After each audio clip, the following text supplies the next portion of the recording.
8:30కు మన Madhapur police station వెనక నిన్న సీజ్ చేసిన కమర్షియల్ సిలిండర్స్ ఏమన్నా అవి స్టోర్ చేయడం జరిగింది.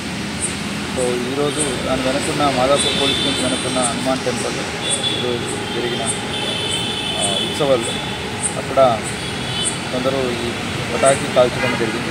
అక్కడి నుంచి వచ్చిన ఒక స్పార్క్ ఇక్కడికి తగిలి సిలిండర్ బ్లాస్ట్ జరిగింది. సో 2 to 3 సిలిండర్స్ బ్లాస్ట్ అయినాయి. But no damage to property or life, ఎటువంటి నష్టం జరగలేదు. అలాగే ఏ ప్రాణి హాని కూడా జరగలేదు. Everything within control. Immediate response వల్ల ఎస్హెచ్ఓ ఇమీడియట్ ఫైర్ చేసి మంట ఇంకా జరగకుండా దాన్ని ఎక్స్టింగ్విష్ చేసి సక్సెస్ఫుల్గా overcame this incident. So no damage to any life or property. ఆస్తి నష్టం ఎంత జరిగింది? నష్టం ఎంత ఏది నష్టం జరగలేదు. What ever cylinder blasted that is the loss. 2 వచ్చినాయి.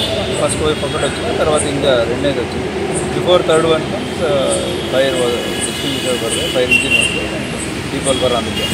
ఇట్లాంటి ఎక్స్ప్లోజన్స్ సిలిండర్స్ ఇవన్నీ ఉన్నాయి కదా, మీరు సీజ్ చేస్తా తీసుకొచ్చారంటే? యా, ఇంతకుముందు కూడా చాలా సీజ్ చేస్తూనే ఉన్నాము. దాన్ని అప్పుడప్పటికి మనము రెగ్యులర్ ప్రికాషన్స్ తీసుకుంటూనే ఉన్నాము. ఇప్పుడు వరకు కూడా చాలా ప్రికాషన్స్ అన్ని స్టేషన్స్లో కూడా తీసుకుంటున్నాము. ఈరోజు బందోబస్తు ఉండడం వల్ల దాన్ని గోడౌన్ పంపడం లేట్ అయింది. అలాగే దాంతోపాటు క్రాకర్స్ వచ్చిన వల్ల ఈ ప్రమాదం జరిగింది. మరి ఏది నష్టం జరగకుండా విధిని డ్యామేజ్ కంట్రోల్ చేయగలం. Thank you.